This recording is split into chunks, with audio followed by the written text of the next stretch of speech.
He's Gordon. This is your unofficial post-meet show. Gordon, good evening. Unofficial. This is the official post-meet show, late night post-meet show for the East Coasters. It's past midnight. So thanks for tuning in if you're listening to this after midnight. This show is more geared towards West Coast because it's only 9 o'clock on the West Coast. So not the most exhilarating day of track and field, if I'm going to be honest, but the final at the end of the day on the women's steeple did have a little bit of drama that kind of came down to that final 2 laps, which we'll get into, I'm sure, shortly. But overall, overall it was an all right day. Nothing crazy. I mean, it's prelims, right? Prelims are prelims. A couple notable sprinters didn't qualify, but on the distance side, all the distance prelims were basically chalk. And the only distance final, which was the women's steeple, we knew our big 2 in Emma Coburn and Courtney Frerichs. The question was, who would get that coveted 3rd spot now that Colin Quigley wasn't in the field? Mm-hmm. And it went to Val Konstein of Tracksmith, former Colorado buff, getting that 3rd spot with a huge PB, running 9:18. Yeah, and you mentioned the drama associated with the fall with 2 laps to go with Leah Fallon, who I had her picked for 3rd. I think most people had her picked for 3rd, especially after the prelims, but this is the steeplechase. So even though she had broken away with Coburn and Frerichs, this was strangely tactical in the beginning. You don't see that often, even in championship steeples, because it's so crowded. You want to get out there and have room to maneuver. And it was slow, and they stuck together. Frerichs makes the move. Fallon responds, but then Fallon goes down. She still is running with that group. You still think, okay, can she recover? It obviously took a little bit out of her, threw her off her rhythm. And then Konstein emerges from that pack that included Fallon and Courtney Waymet, among others, and gets that spot. Marissa Howard in there as well too. But yeah, the best race of her life, the fastest race of her life at the perfect time.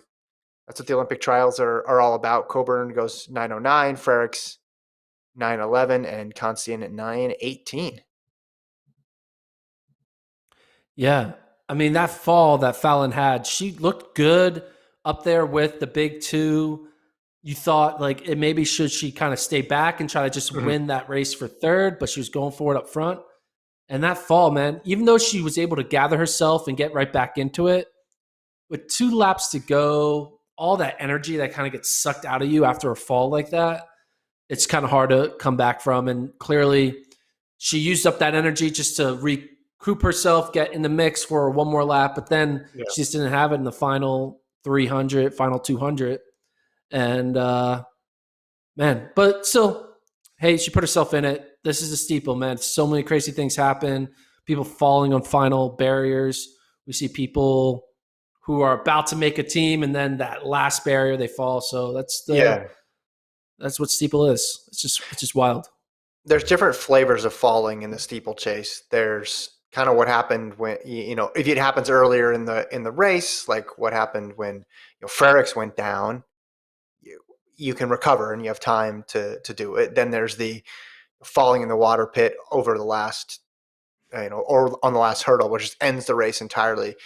Fallon was in the middle ground a bit where she was able to recover, but by that point, the pace had been picked up so much that losing any sort of time then was really detrimental to her trying to get top 3. And you're right, she was able to jump right into that group, but she was with the top 2. She wasn't with 4 through 8 at that point. She was with those top 2, and it just set her back and obviously threw off the rhythm. And you wonder too, when something like that, you're 2 laps from your dream, everything is going well up to that point, and then in an instant, everything changes and you're watching it evaporate in front of you. It has to be hard to recover, even though she still had a chance at that point to make it. The mental toll that it takes is probably almost as difficult as the physical toll. Yeah. And, Val earned her spot. She ran 9:18:34, which is the 5th fastest time ever for an American. Yeah. She just beat Leah Fallon's PB of 9:18:85 from 2016. So another woman in their prime, kind of running in the 19s is what you want to see, so that our big three now, which is a big two, start getting challenged more as we go on in this next Olympic cycle with the Olympics this year, 2022, 2023, etc. So, Mm-hmm. And you mentioned she was on the Colorado team that won the title, right? With Sage Herda was on that team. Looked pretty good in the 800 today. Of course, Danny Jones on there as well. So that group of seven has done really well for themselves post collegiately, and in Herda's case, well, just now turning post collegiate after turning pro. The rest of the meet, like you mentioned today, was more of a table snooze setter. fest. It was a table Snooze setter. fest. No, Come on. Table setter? No, that was not. It was snoozing. The women's 800s were awesome because it was survival of very few survival of the extremely fit at that point. Because what was it? Top two in each heat were the only ones that were guaranteed. There were 5 heats. There weren't that many small queues. And early on, you could tell it was going to take something quick to advance. And you look at these times, Gordon, you look at the names of the people who were not involved. So Chanel Price wins the first one right off the bat, 159.86. And I think everybody just followed suit from there. And then you have a situation where 201.31, I believe, was the last time in terms of, 201.42 was the last time in. So you had to run that fast just to get to, not to the final, to the semis. And then you look at the names that didn't get in, like Hiltz, like Brenda Martinez. There were some big, Sinclair Johnson, Aaliyah Miller. There were some big players here that did not even get out of the first round. I could see not making the final, but there were a lot of people that did not even get out of the first round. So that was exciting to watch because we've gotten conditioned in this meet, in these prelims. Oh, everybody's going to get through. Everybody's going to get through. Even the people who probably don't have a chance moving through. There were some people eliminated that in this race you thought could potentially make it to the final.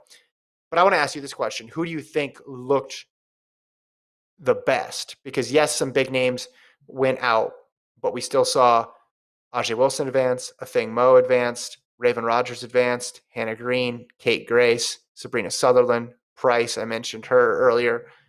Who looked the best, do you think? I think 2 women looked the best, and neither of them are Athing Mu. I just really thought that Hannah Green and Ajay Wilson looked good. Even though Hannah Green lost to Athing, Hannah just had like a little bit of like an acceleration on that home stretch that I thought was very impressive. And Ajay Wilson just controlled her heat. Those are the 2 I thought looked the best. And it makes sense that I think they're going to look the best. They both made the team in 2019. They've done this many times. They're vets. So it makes sense. But then in reality, though, I think the entire field of 16 all looked good. Like, I don't think anyone qualified luckily or qualified like, oh my God, I can't believe you made it. I think from the top down, from Athing Mu, Chanel Price, all the way down to the 201 girls who qualified, I think they all kind of looked good. But if I just had to say my eye test, I thought Hannah Green and Ajay Wilson had the best eye test to me. Mm-hmm. Wilson just did what you thought she was going to do, and she's so poised. You see her coming down the home stretch, and even when there's people behind her, she almost has this innate sense of exactly how hard she needs to go. I thought Mo's race strategy was interesting, just controlling it from the front. I think that she showed that she was super confident. Again, we're all waiting to see, how she's going to match up with Ajay Wilson, and we're not going to see it in the semis because they are in different semis, which is going to build even more drama to the final if they both get there. Yeah, I think both the women that you mentioned look solid.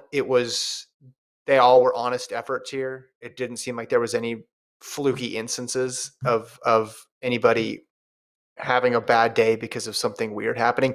2 high schoolers got through. We should mention that. It's the year of the high school women's 800.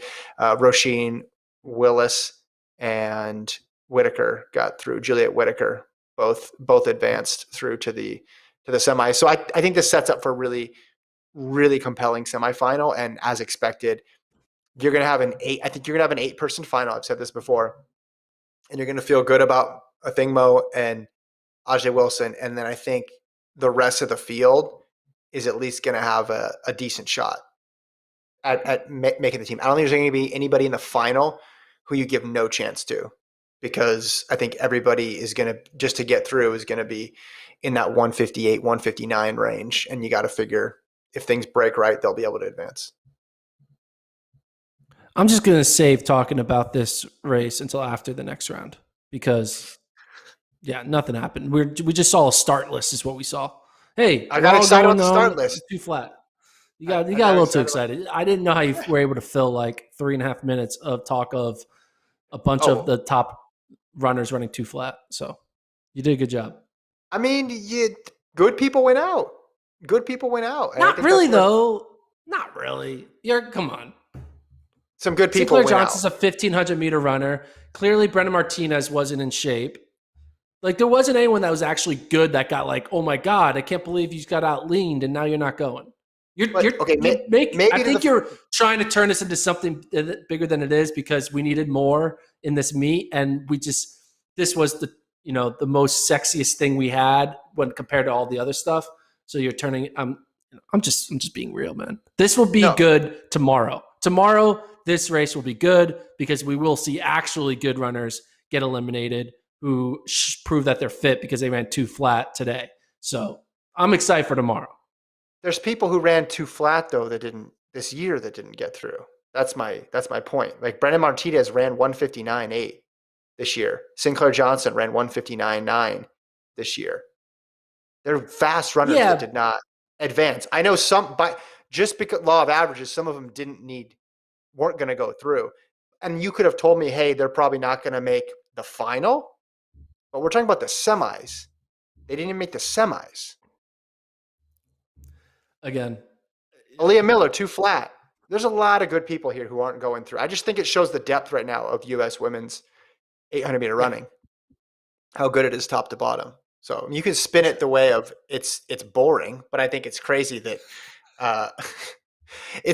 someone that good, 2 159 women did not make it out of the first round, and they had bad races. Those were not the best races of their careers.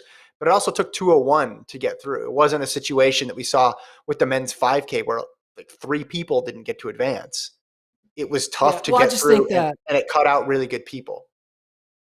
I just think clearly Brenda Martinez was not a 159 shape runner today.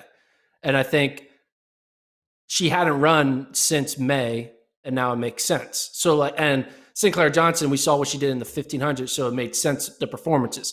I'm just saying, we didn't see someone who we can say they ran 159. Yes, technically they ran 159, but they weren't 159 runners who got eliminated today. They were. We ran 159 a few months back, and now we're more like a 202 runner, and now we're eliminated. They both ran 159. They both ran 150. Hold on, no. You can't just breeze up. They both ran 159 on May 9th, a couple months ago. Yeah, that's a long time ago. How many people are racing a ton between May 9th and now? Yes, I agree. It would have been more impactful if they did it 10 days ago, but you're acting like it happened back in the COVID year. In January of 2020, they ran 159. No, they recently showed shape. That's all I'm saying. I won't belabor the point anymore. Trevor says that you're yucking my yum, and I agree. Stop yucking the yum. Brandon wants to know, would this 800 be more exciting if there were 3 Olympic trials instead of just 1? Yes, it would be 100% more exciting. I'm telling you, man, the more and more I think about it, I made a graphic about how it would work. It's bad. You do obviously you do 3 Olympic trials. The first one, it's regular where 24 go to 8. So it's like an NCAA format, 24 prelim, 8 in the final. And you do that again on the second trials. But the third trials, it's a straight final, and the field is made up of 2nd through 5th place from the first trials and 2nd through 5th place from the second trials. So therefore encourages you to run well because you can clinch a spot in the third trials. I apologize to everybody for bringing this up. I apologize to everybody for talking about And also Travis wrote the title, calling it Gordon's trash idea. Not trash idea. Part of it was good. It's a good idea. For the record, it's a good idea. Yeah. Mm-hmm. Just think Gordon's actually called NBC and he scheduled this all out. He said, how about, would you guys put track on primetime TV for a month, and they are all good with it. All right, let's move on to the 1500. Do you want to talk about the 1500? Okay.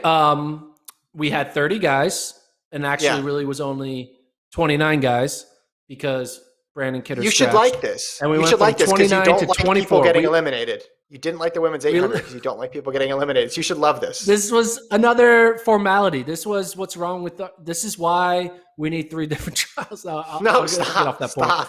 I'm off that point. I'm sorry. I won't bring that up again. But yeah, it was. I mean, we get zero data. Is it data or data? We get zero information from this round. Zero. Like, there's not a single thing you can say from watching this race. They'd be like, "Ooh, yeah," or like, "Yeah." Like, there's zero data points. I don't care if you finished first, sixth, got in on time, nothing. I guess the only thing I got out of this race was Ben Blankenship. When they showed a close-up of him finishing, he finished like 8th in his heat or something like that. He clearly thought he was done. He was waving to the crowd like, I made the Olympics in 2016. I'm just here. I didn't run all season.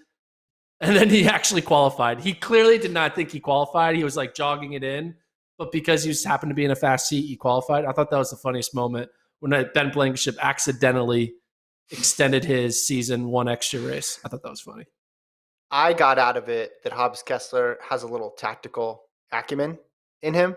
We were watching that first heat, and I said the only way Kessler doesn't advance is if his heat happens to be the slowest heat and he gets into a kicking contest over the last 200 with some vets. And his heat wasn't the most stacked, but there were some guys in there with some significant credentials next to their name, or at least some decent credentials next to their name.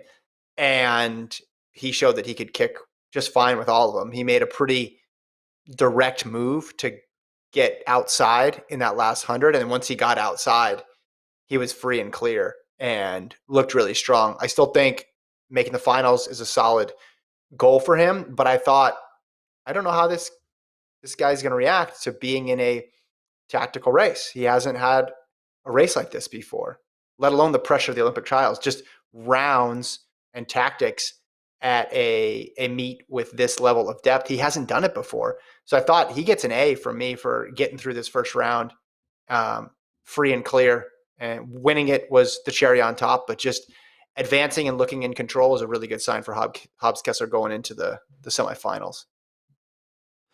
Yeah, I mean, I would have to agree with you. He did show a little bit of a little burst there in that final 100 that it's hard to know with an athlete who hasn't been in many races, especially tactical races. So there's just a lot of newness to his game, and seeing him have a little bit of an acceleration was definitely like, okay, he can control himself through a slow race, and it definitely showed me that he can make the final. Still not ready to put him top 3, but final, yes. Yeah. I mean, so I don't decide who's top 3. They do, but for the record. They do that. Thompson was second in that heat. Heat 2, as you mentioned, a bunch of qualifiers there, everybody but one. And then heat 3, everybody but one. Hawker, Suleiman, Engels, and Centro. That was the most star-studded of the heats. Hawker ran this, and then much to Gordon's chagrin, scratched out of the 5,000. We asked him, when we asked him in the post-race press conference after the 15, he said, we asked if you're running the 5K. He said, we haven't decided yet. And I was like, oh, okay, maybe he's going to do it, but he didn't. I'm telling you, he could have done it. Watching that 5K, come on. He could have done it and had it as a backup plan. And he's so talented enough. I don't think running a 13:40 5K tonight is going to affect his 1,500 tomorrow. I just don't. I think he's talented enough. But he looked good. Doesn't matter. My dreams of his double are gone. Oh, well. Moving on. He looks solid. This is the thing, though. He looks solid, but I'm just going to start preparing for this. He does not have the standard, and he also does not – he's not in the world ranking quota right now. He has a world ranking point score of 1,205. I don't know. I mean, he's going to need to hopefully make either the prelim, the next round, like a 3:36.35 race, or the final 336.35 because he needs another 335, I think. He doesn't need a 334 because that would be standard, but I think he needs one more 335 to bump up his world ranking. Okay. You do this in the 800, but tell him exactly what he should do. He needs, I mean, I don't know what he should do. I mean, I would say, hey, man, make the second round honest. Try to run 335 in the second round. Kill two birds with one stone. You're going to guarantee you're in the fast heat. You're going to guarantee you're going to qualify. And you just need another 335, 336 to your resume. If you qualify and run 339 in the second round and then make top 3 by running 339, you might not go to the Olympics. You need to have at least another 336, 335 on your resume. And you have 2 more races to do it. He looks comfortable leading. He led from the gun here, but going at 335 pace, 339 pace, a bit different. But, so we thought he might be able to get it. We're getting a request. Can we bring up the world rankings thing again and explain this, break this down, Gordon? Because this could be an issue. Can we get Travis? Okay. I'm gonna text Travis the actual link to use. Use this link, Travis. Okay. Not the other world ranking link. We're doing this by request of Rose Runner. Travis, use the link Ryan I just sent Jackson. you. Here we go. They want us to go in depth, or you to go in depth. Go back up and change the countries to US only and make it men's 15. Yeah. Should. Oh, wait, no, again. I don't know why it's stuck. Just maybe click the refresh to 1500. Sorry, people, technical difficulties. This is what they wanted, though. This is what they wanted. I think you have to redo to 15. It's like it's stuck on 15. Change to 15, like reselect 15. Yeah. And then go back. Yeah, there you go. And then go. There you go. Now do countries, USA. Here we go. People are going to see this. Not Uruguay, USA. Close enough. So if you scroll down, right now, you see the people who have the standard. The people in the world ranking quota are Gregoric and Prekel. And if you notice, Cole Hawker there is in 42nd place. So I believe it's top 40 or 40, I think, make it to the Olympics. Regardless. So if you click on Hawker's profile, just click on his name, Travis. You'll see a pop up, and you can see his current resume. So it's his 5 best performances. It includes his 350 indoor mile, includes NCAA indoors 353, includes his outdoor 335, the Oregon Twilight 336, and the Hayward Premier 338. If you look at it, they all have different points. It's really weird because the Hayward Premier meet is rated differently from an indoor meet versus an outdoor. It's all stupid, whatever. But if you look at it, right now, his weakest performance is the Hayward Premier meet, where he ran 338.9, which gave him 1,135 points, which brings his average down because his average right now is 1205. He needs to bump that number out. So he needs to replace that 1135 with another like 1200 type performance. And in order to get that 1200 type performance, he needs to be probably in the 336, 335 range because USA's is a B category meet. So that's what he needs to do. He can't be running 339s. He needs to be running at least one more 335. Even better if he runs 2 335s, but at least one. I'm seeing that 45, the field size is 45 for the Olympics. Okay, so the reason why he's 42nd and not in is because there are people who are taking up spots that are like the charity spot. Hey, you get one person per country, so you're in? Well, it says, what I'm reading here, it says in addition to the 45 qualifying through timer, this is Wikipedia. In addition to the 45 qualifying through timer ranking, then they add in the universality athletes. Okay, well, if you go back to the top, Travis, this is a fun little podcast. We're talking about click change it so all countries are there visible instead of just USA, and you'll see what happens. Just change it all. Okay, so the left rail is the order of pretending there's only 3 per country. So people get in on time. You scroll down. You keep on scrolling down. And then you'll get to the unbolded, which are the people who aren't in the. So right now, all these people have the standard. So they're in. So the number of people who get in via the standard, if you keep going, get down to the people who are in the world ranking quota. Boom, right there. So back up a little bit to the top. This is a great podcast if you're listening to it. So right now, so there are 39 people when you only take 3 per country have the standard, right? And you need to get to a field of 45. So that Benjamin Nzema takes up 40, accepted universality place. Then 41 goes to a ranking person. 42 goes to a ranking person. 43, ranking person. So 45, you see the points he needs to hit. If you scroll down to 45, I can't see his mind. 1208. So he's literally the first one out. So 1208 is the last man in points-wise, and he has 1205. So he needs to improve by 3 points on his average.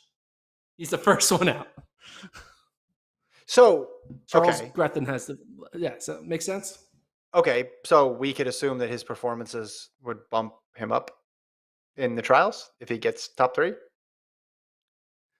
But if it's a slow top 3, it won't bump him. It needs to be a fast top 3. Like if third is like 340, I don't think that will be good enough. Okay, so I think you confuse people more. So what's the bottom line here after doing this deep dive? Well, obviously you need to be top 3 in order to go, but in either tomorrow's race or the final, he needs to run 336, 335 to be safe. 335 lock, 336 likely, 337 on the bubble, 338, I don't know. That's the scale of times. Okay. Gotcha. Obviously 334 and it's guaranteed because that's the standard. So okay. So that's good to know going in because that will be a storyline for sure. And then just so people know, we're not doing the chasing thing this time. Yeah, there's no chasing. So he's got 2 chances. Yeah. Semi, tomorrow, and the final. And that's it. And beating, if you win, but and you beat Matt Centrowitz and Craig Engels, and you win by 10 seconds in the most impressive Olympic trials performance ever, but it was weird and tactical, you're not going to get any credit for that, correct? No. We're just looking at times. Because you do get credit for your place, right? You do get a little more credit for second over third, but the baseline is the time you ran. Time. Winning with a 4 flat 1500 would be detrimental, right? You need a win with a decent time. Third with a 336 would be better than first with a 350. 350. Yeah, correct. Cool. That's weird, right? There you go. It is weird, but I'm glad you did the deep dive there. I'm sure Travis will post that everywhere so everyone has a really long explainer about what to watch for in the next 2 heats. It's funny seeing him be the first one out right there, that visual. Yeah, for sure. He's sitting right on the bubble. But I mean, what more could he have done? It's not like he never ran this year, and it's not like he never took advantage of the opportunities to run fast. Twilight was fast. NCAAs were all fast. Just not quite fast enough. I guess if you had a longer season. But let's do a little experiment. So Cole Hawker, we see his resume, his 350s, 335s. Let's look at Charles Grethen's resume, who just happens to be right above him. Luxembourg. So this is Charles Grethen. He has a 336, a 338, 339, and 2 337s. So I would argue Cole Hawker's resume is much better, but if you notice, he did all these marks at higher degree meets, aka an A-level meet, a C-level meet, whereas Cole Hawker is doing it in his backyard. It's considered an F-level meet. So even though Cole is running faster, he's not getting as much credit for it.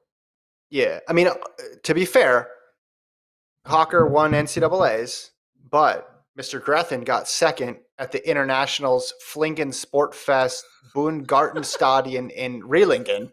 So who's to say who's the better runner, really? The 56th annual version of that. Sorry. My apologies to the storied history of that great meet.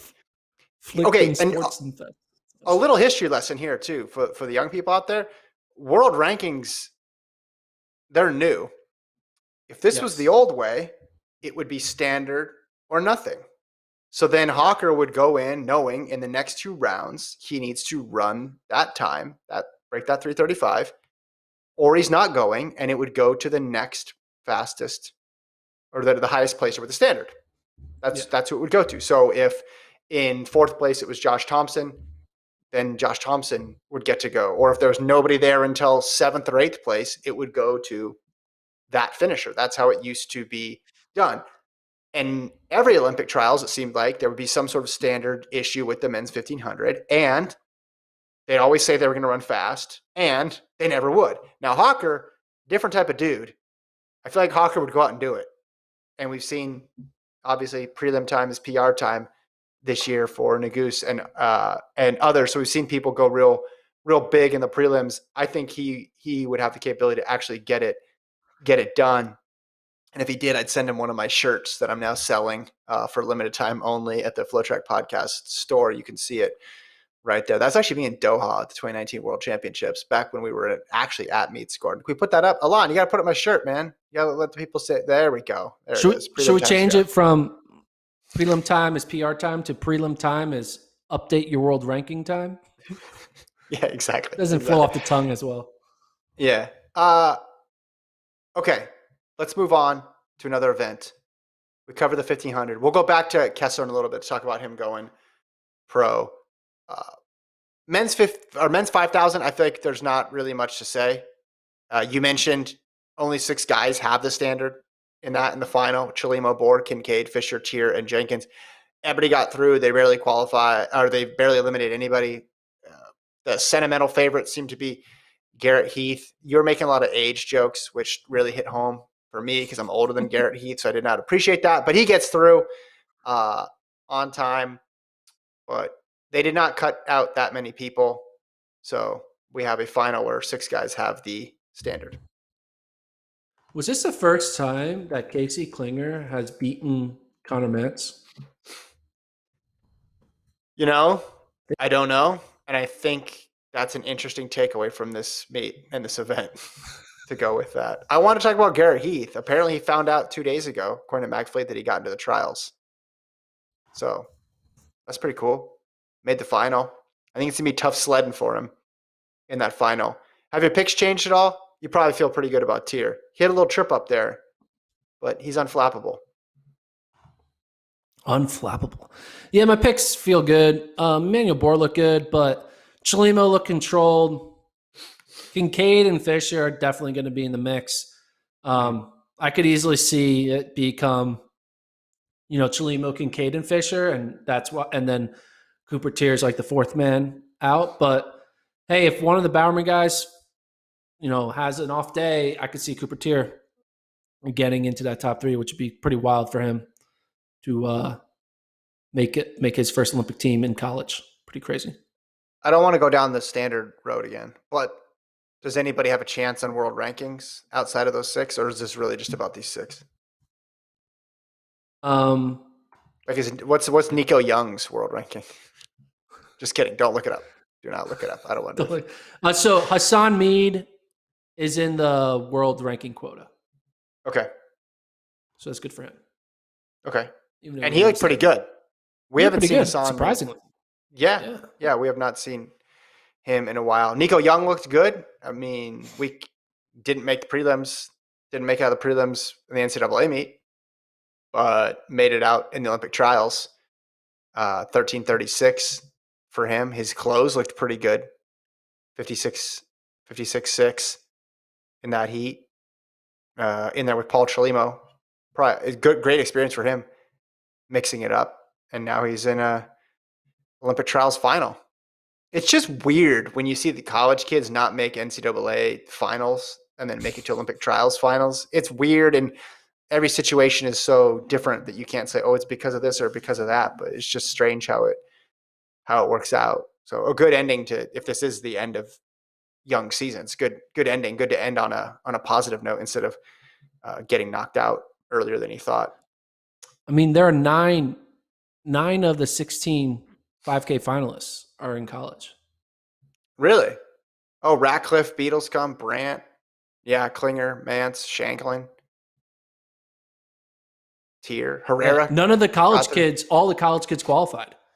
The only people who didn't qualify were either unattached or sponsored. Oh, that's wild. All right. Good Okay. to be young. Women's 200 first round. I was prepared to just, check off the boxes. Yeah, like chalk. Everybody got through. No one's getting knocked out. But then they started laying down some insane times. Like you had the first heat. World leading times. Yeah. So you had the first heat, and I was interested in the first heat because I want to see Cambria Sturgis coming back from the 100. She is the double NCAA champ, but things didn't go well for her in the 100. Comes back, runs 22:37. I was like, that's pretty quick. Heat 2, Anavia Battle, who is a sleeper in this event. I think she could make some noise from Ohio State. She runs 22:37. I was like, all right, so I'm getting a pretty good baseline for what's going on. Then Heat 3 comes, and Jenna Prandini just takes off, slows down, but doesn't slow down enough to not get a PB. Like she runs 22:14, and she absolutely jogged the last 15 meters. It looked like Centro in an opening round. Like that's how, like her arms dropped and she was just chilling across the line. So I said, okay, that's ridiculous that she just did that in an opening round. There's 2 rounds to go. If she ran through the line, she'd have been sub 22, and sub 22s are rare. But sub 22s aren't that rare, Gordon. It took one more heat, and then Gabby Thomas runs 21:98. I was saying, it's so weird seeing Texas Twitter account have like a Jenna Prandini graphic. Like Oregon, yeah. She went to Oregon, like all that from California, but she's a volunteer coach. And so she gets her own little Texas Longhorn graphic. Anyway, continue.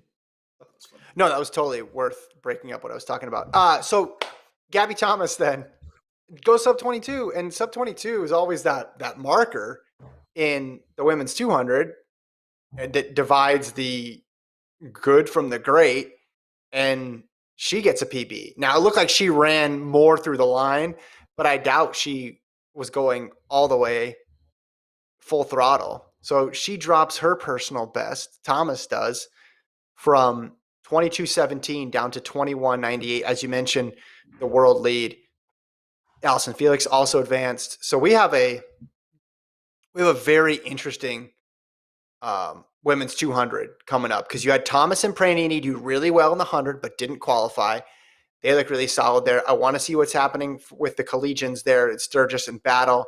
Obviously, Brittany Brown is there. Tiana Daniels made it in the 100. Allison Felix made it as well. Don't know how much she was exerting. Was she cruising, or is her best event now the quarter? I don't know, but obviously you'd say Thomas and Prandini are the clear favorites after round 1. They did as much as they could to separate themselves from anybody else, I think, that you can do in a first round scenario. Yeah, and for those who don't know, we did a workout Wednesday with Gabby Thomas. You were there in Austin, Texas, and now she's running 21:98. She might get an Olympic medal with the way she's running. Check out that workout Wednesday. It's on our site. It's also on our YouTube channel, not the FloTrack podcast YouTube channel, the other one. But yeah, you got a little fun little back and forth with her and Morlake Kinnison and her coach Tanja Buford Bailey. I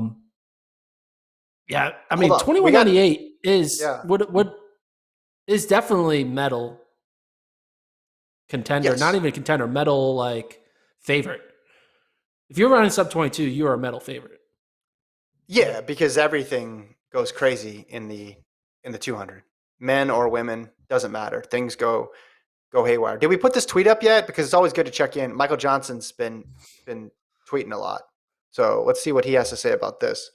I'm going to be honest. I wasn't excited about the women's 200. Come on, Michael. What are we doing here? Times have been so-so to this point. Half the field coming into prelims were collegians. But this is good. All right. You sold Michael Johnson. Sometimes. Do we have a confidence check yet on Michael Norman for Michael Johnson? Do we have an update on that one? The way Michael Johnson tweets about track and field is the way Magic Johnson tweets about the NBA. It's very like... I mean, it's not as... if this was a Magic Johnson tweet, it would have been like, women's 200 coming up. so many competitive women in this race. Like he's kind of throwing a little bit of shade here. Like Magic Johnson wouldn't go that far, I don't think. Magic Johnson throws in shade all the time. He does? Okay, I just see the ones where he's like, there's a game on tonight. He's basically just texting somebody, but he's doing it publicly on Twitter. Listen, you obviously you don't have Richardson in there, which you'd love to see. But again, this is as exciting as a first round as you could see in this event, given that it was missing names. But the 200 is always going to miss names that just when it's at the end of the meet. That just always seems to be how it's set up. But as you mentioned, yes, Thomas, Prandini, if they continue, I mean, if you go sub 22, you are a medal threat. We don't know what Shauna Miller-Weber is going to do. I feel good about Dina Asher-Smith. She's solid in this event. You don't know if Fraser Price is going to double back or Elaine Thompson, hurrah. In Doha, there was this huge list of people that you thought would make it there to the end of the 200, and it ended up being Dina Asher-Smith as the main headliner. Then you had Brittany Brown and Kambunji of Switzerland, which very few people had on their card. And then you had Angie Anellis in fourth. So, yeah, this is a good event to be in right now if you're trying to get a medal, because you just don't know what the rest of the top women, like where their focus is going to be, 100, 200, 400. Serenity posted this, who's going to come back on Saturday, I believe, back by popular demand. Serenity Douglas.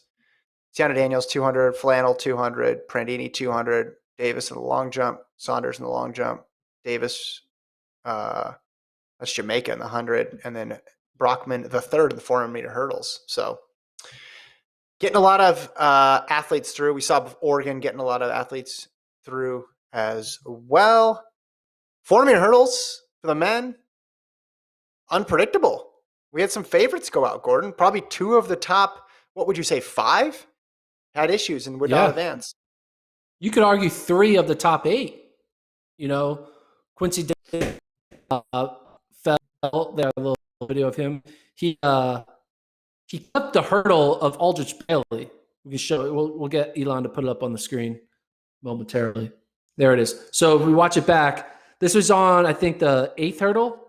I think it's the 8th hurdle on the curve. So he just like hits Aldrich's hurdle with his knee, and then it goes down. Quincy Downing, he's former LSU Tiger, who's run, I think, in the 48. So he could have snuck onto the team. And then he had Quincy Hall, NCAA champion in the 400 hurdles from 2019, who got hurt. You see them there wincing. Mm-hmm. This is like the worst heat. You have Hall wincing on the ground, and then Burrell, who fell there on the 8th or 9th hurdle, also going down. So there's a lot of carnage here in the hurdles. We try to break the news to Rye Benjamin, who kind of cruised through the wow, Travis got so many gifts of all the falls here. Look at this. Another one. There's look at Sean Burrell. He leapfrogs. He's somersault, cartwheel, he double somersaults, maybe almost. Yeah. He runs. He's young. He'll be back. I love the way he runs. Like, it's so aggressive. You saw that at NCAA's. And it always looked like he was just slightly out of control to really keep you on the edge of your seat. Going back to that first fall, though, they knocked over Aldrich Bailey's hurdle, so he hurdles air here, but he got through, and I was happy for it because that's really got to distract you. Did he PR? He PR'd. Yeah, I think he went sub 50. Oh no, did he? Oh, he did. He went 49.99. Yeah. He did, yeah. And but you do not. Maybe you do plan for this if you're a 400 meter hurdler, but you don't really count on it happening. Someone hitting your hurdle. Yeah. Anyway, a lot of carnage. Rye Benjamin kind of had a little stutter step in his round because he's not used to running 49 seconds, which is like crazy because everyone else runs that all out. And he's like, I had to run slow. I had to run 49. Who says I'm not used to running that slow? And that slow is like a top 30 time in the world. It's crazy. Well, you could see it. He chopped his steps on the first 2. His rhythm was all off, and it never really put his race in doubt. But he was talking about it more in depth after, just like you change one thing in hurdles and it's a pattern. So you go from running 47 pattern to 49, and that changes your entire approach to the race. I'm guessing the trade-off is worth it because you save energy and you don't want to run a 47 when you got to go run 2 more rounds. But yeah, the first 2 hurdles did not look like Rai Benjamin at all, and then things evened out and sorted out. But I mean, he can make the team on that. So on that sort of wonky race, he can still get it done. So I think that was all the women's shot today. We got another 3 women making the U.S. team. Gordon. Yeah. Do you want to break down what we saw there? Yeah, so it was exciting, back and forth.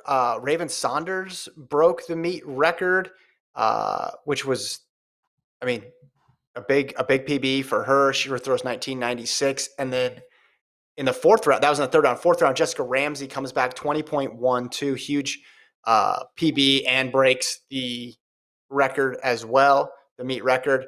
So 20.12 to 1996, Ramsey over Saunders. Adelaide Akia of Ohio State, 1895, gets the final spot, 3 centimeters better than Maggie Ewan. Akila's coached by Joe Kovacs' wife, who also coaches Joe Kovacs. She's a great coach, is what I'm saying. She's an amazing. Ashley Kovacs is an amazing coach because she's putting people on shot put teams left and right. So, congrats to those 3. Some upsets, though. I think we were talking about Ely possibly making the team. She finished in 5th, and Ewan, of course, made the team as well. But big throw for Ramsey out over 20 meters. Yeah. And they all get to go because they all have the standard. Good competition. Not much I can add to that. They all get to go. I do love Adelaide Aquila's name. It's it flows really well. Adelaide Aquila. Best name in track right Moving on. Okay. Just saying. No, it's good analysis there. Death Eats? Are we previewing tomorrow? No. Death Eats? We're not there yet. Schedule change. It's going to be hot in Eugene. We've heard that a lot. So men's 5K, women's 10K are going to be in the morning instead of in prime time. Listen, I get it. When you say 111 degrees, that's something that nobody trained for at all.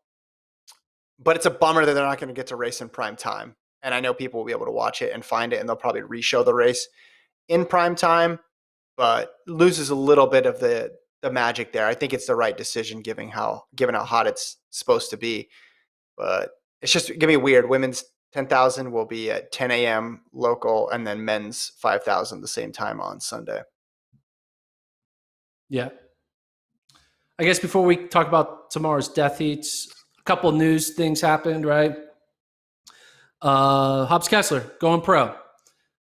Makes sense, right? You got to do it. You track salaries don't come around that often. Track pro careers don't grow on trees. You got to do what you got to do. It's cool that he's still going to go to NAU, which makes sense. He's going to probably train in Flagstaff during the fall. I did hear that maybe he'll be like a student manager on the NAU cross country team. Be kind of wild. See him still get to wear the NAU gear, but just not get to run with them. Maybe he still goes on the long runs together, but maybe he'll still win an NCAA title. He'll just do it as the team manager, which I guess, does that still count? I think that still counts, right? He'll be in the photo. Pretty overqualified team manager, if you ask me. I think the key part here is staying with the same coach, because of all the improvements he's had, you think, well, why do you want to change that? And his training group and his coach are seasoned. They're veterans. They know what they're doing. So he'll be able to do that by going pro. He's going to go to Flagstaff, but for the fall, I read in the Track and Field News article, but still be coached by Ron Warhurst, and then he'd be back in the spring and summer. So it gives him a time to go to altitude, experience college, lay down some good base training for next season, but still remain in that same setup. Because as we mentioned before, he had a different setup than the majority of even elite high schoolers have in terms of training some with Nick Willis and Mason Furlick, and having a coach like Warhurst that's been around the block and knows how to coach milers specifically. So not a surprise at all. When you run 334 and you're a high school senior, there's really only one path forward. For those wondering, the last time Casey Klinger beat Connor Mance was in 2015 at the Utah State Track and Field Championships in both the 1600 and the 800. Hold up. Did you text Isaac Wood? And it was, I know, I'm looking at it, mile split, comparing profiles. The last time Casey Klinger beat Connor Mance was 2015. That's what, 6 years ago. It was close too, 413.3 to 413.6, 157.8 to 158.2. And now we saw finally Casey Klinger. He's had to wait 6 more years to get him at the Olympic trials here in the 5K prelims. Sorry, I've been trying to find the matchup, the stats there. So I'm really happy about Terrific. it. Anyway. Terrific. There you go. You bring it up. See, look. Athing Mu. Can we talk about Athing Mu now? Or do you want to talk about more Klinger versus Mance head-to-heads? I mean, give the people what they want, right? They want to know about the two BYU kids going at it. Look, anyway, so Athing Mu. I'm talking about Athing Mu because just as it's obvious that if you run 334 as a high school senior, if you run 157 and 49 and change and break collegiate records in the 400 and 800 as a freshman, you're probably going to go pro. And that's what happened to Athing Mu. Signed with Nike. She wore the Nike jersey in the first round of the 800. Going to stay in College Station. Again, continuity with the coaching. That's a theme that we've been seeing. I'm assuming you are not surprised in the least by this, Gordon. No, but you know who is surprised? Bianca Knight, former A&M athlete, who tweeted at me or at the people. I was trying to find a tweet where she was so certain that no one, people who go to A&M don't go pro early. And then everyone tweeted at her like, Shamira Little quote tweeted her like, I did that. I tweeted at her, Donovan Brazier. She was so confident that no one from A&M goes pro early. She went to Texas, not Texas A&M. Oh, she go to Texas? Oh, I don't know. Yeah. Well, she seems so certain. I thought she went to A&M. I don't know. Anyway, I thought it was not to. Again, your takeaways on some of these big news stories are just really unique. You're really going in a different direction than everybody else. I'm sorry. I mean, what are we supposed to say? The fastest runner that we've seen in almost a generation is now getting paid to run. It makes sense, you know. Oh yeah, here's the tweet. I'm going to read it out loud for people listening. Bianca Knight on June 10th. LOL, they clearly do not know that A&M lets you know out of the gate you run in there all 4 years, playa. I'll be very shocked if that changes of what she runs. Then I responded with just a picture of Donovan Brazier. Which this is the best Brazier picture. The Brazier doing the Jordan shrug. I think of any of the Brazier catalog. I think this is the best one. That is a iconic photo. I wish it happened in a bigger stage so more people saw it, more people were exposed to it. Yes. Obviously you're not surprised. I guess you were just wondering where is she going to end up training and how will that change? And I think they've managed the workload for her this year perfectly. And I think she's improved and she looks like she's still having fun and she's keeping it varied between the 4 and the 8. And I think that's exactly what you'd want to get out of her freshman campaign. And so it makes sense that she'd continue with those same coaches there in College Station. All right. Can I ask you can I ask you a question that maybe we gotta hurry up. We gotta go. Okay. You look at this post, right? Is it interesting? I mean, Allison Felix did a whole thing about like against Nike when she left. Is it weird when Allison Felix like congratulates someone for going to Nike? Or are they able to look past the transgressions that Nike did to her? Right? Isn't that kind of... I think she understands the big role that Nike plays in the sport. And I think Allison Felix is also, they're trying to change it to make it better. So later on down the line, some of these athletes who choose to start a family will have more protections than Felix did. I mean, Wes Felix is going to be her agent. So I think they have eyes wide open here. Felix has been around. She's incredibly smart. I think she knows exactly what the landscape is. I don't think she thinks, Nike's just going to disappear all of a sudden. I think it's How do you Yeah, that's make it true. work individually for you? And how do you change the biggest company? Just because she's not with them anymore, I don't think she thinks her company is going to sign every single athlete out there. I think she knows that Nike's going to continue to be a big part of track and field. All right, can we talk about Wayne Kaladi now? Do you want to talk about this one? Oh yeah, Winnie Kaladi.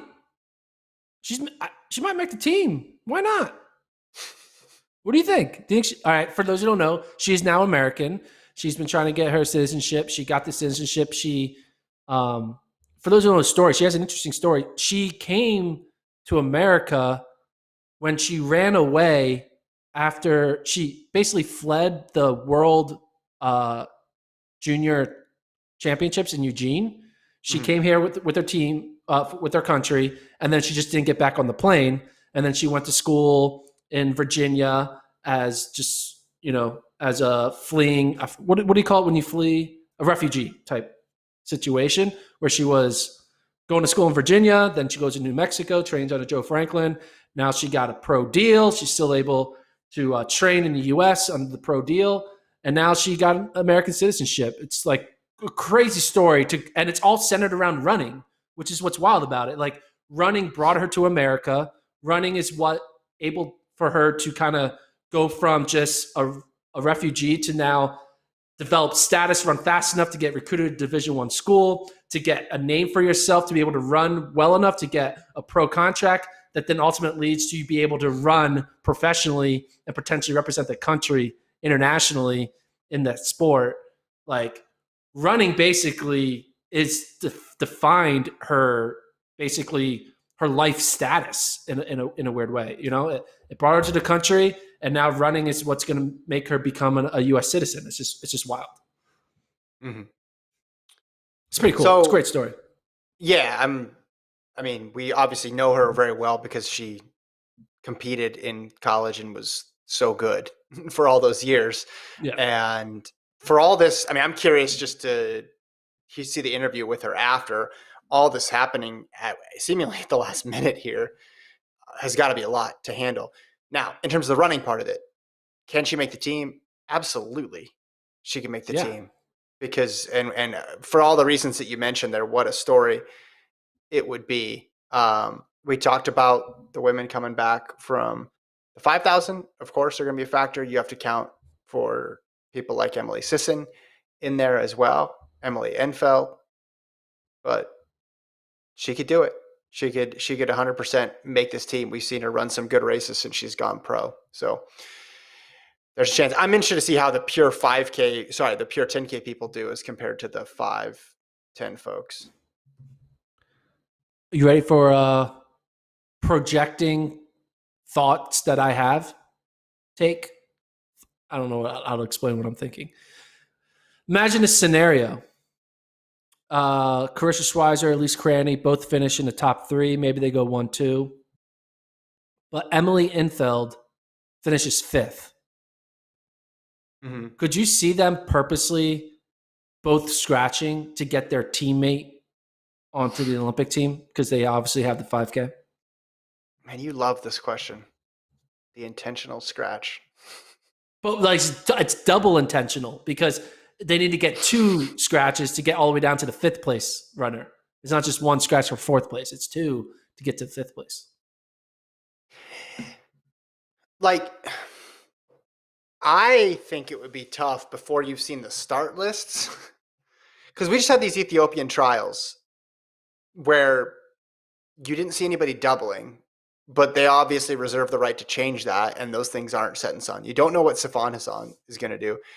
The Kenyan trials also saw people that are kind of all over the place in terms of we don't know who's going where. You'd think that Obiri would be there, but I would want to see who's actually towing the starting line, because the difference between Hassan running an event and not running an event is enormous, and it makes up for the gap between am I just better in the 5 or better in the 10, if that makes sense, because those events can kind of blend together. Like, Schweizer's good in both. She's raced more at the 5,000. Her PR is better in the 5,000, but I think she'll even out. Like, if she ran a bunch of time trials at the 10, I think she'd get down to that similar type of level. in the 10. The difference is because this is the Olympics. It's not a diamond league. So Ethiopia can send 3, Kenya can send 3. You have Safan Hassan there. So you have a finite amount of people who can finish ahead of you. And you just want to know which people are being sent. So if you had to make the decision, it depends when you need to make the decision. Because if you need to say it in the next week, no. But if you could wait and you could look at, okay, this one's loaded. There's no way I'm going to get a medal there, or my chances are way worse.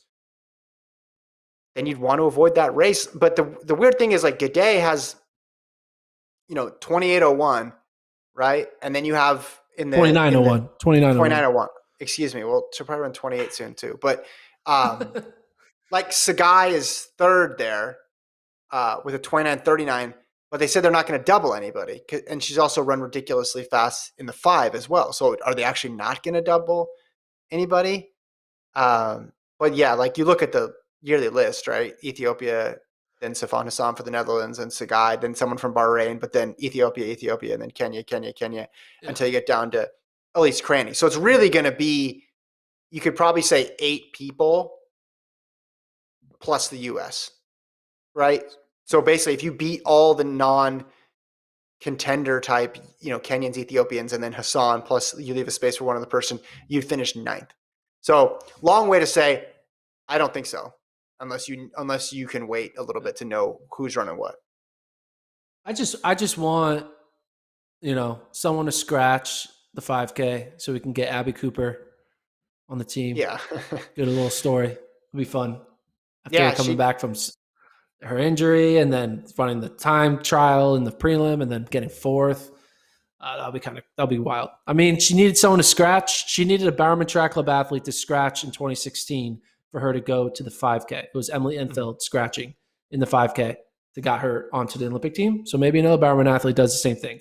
Who knows? You never know. Anyway, any other things? I guess we don't have enough time to talk about death heats. We can talk about death heats tomorrow. Well, tomorrow is when they are happening, though. Okay, we'll do it really quick. I already got them. Rapid fire. Okay, what are the death heats? Hit me. Men's 200, first round. Here's your no. Women's 8. So first heat, Schlotterhoffen, Mara, Herta, Price, Mo, Grace, Green, and Willis. And then second heat is Whitaker, Risk, Aiken, Sutherland, Wilson, Rogers, Allie Wilson, and then Meyer. I think it's heat 2. No, I think it's heat 1. You could be wrong. All right. No, I could be right too. It's definitely 1. Grace, Green, Mo. That could be your Olympic team.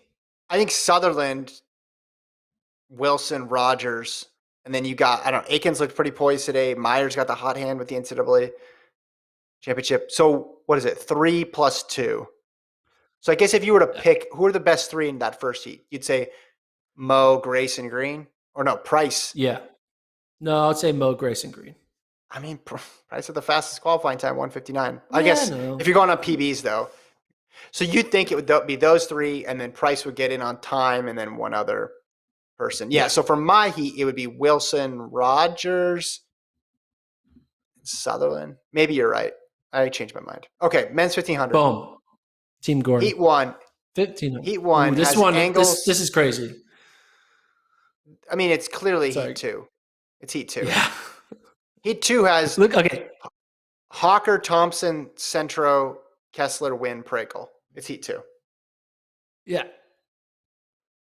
Yeah. Heat 1. It's Nagus, Engels, Avila, Sietti, Suleiman. Heat 2, we could see something crazy happen. Yeah. Well, top 5 go. So you could have Hawker, Centro, Thompson, Kessler, Prakel, or Wynn. Yeah, it's gonna be tough. Women's 2, they got Prandini and Thomas in different heats.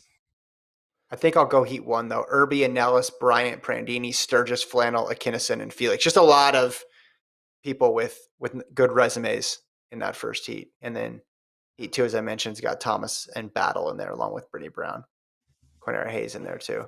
Men's steeple final tomorrow. Felix in lane 9. This would be wild. Yeah, way better than lane 1. Way better than lane 1 on this, or lane 2, excuse me. That's the innermost lane that they use on this. All right, we'll leave it there. I think that's going to be it. Tomorrow. One last thing. Yeah. Show the start list of the men's steeple on the screen. Wait for it. What do you think Andy Bear is thinking right now when he sees that start list? Is he thinking, I should have trained for an extra year?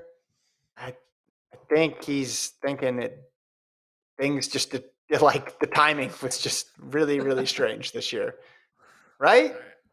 I mean, could he have anticipated that? Could anybody have anticipated that? You couldn't. You could not anticipate, people getting hurt, people not showing up. It's wild. Dude, it is 1:13 on the East Coast. So if you're watching from the East Coast, respect. Enjoy your Friday tomorrow. We'll be back here. I'm signing us off. No questions because it's late. Someone asked about the Jamaican trials, though. Someone wants to talk about the Jamaican trials. We'll talk about it tomorrow. We'll talk about tomorrow. Extra hour. Just keep going. One more hour. No. Tomorrow. Like, subscribe, do the whole thing. Watch the trials. We'll be live tomorrow after the conclusion of day, whatever it is, 8. Bye. 6.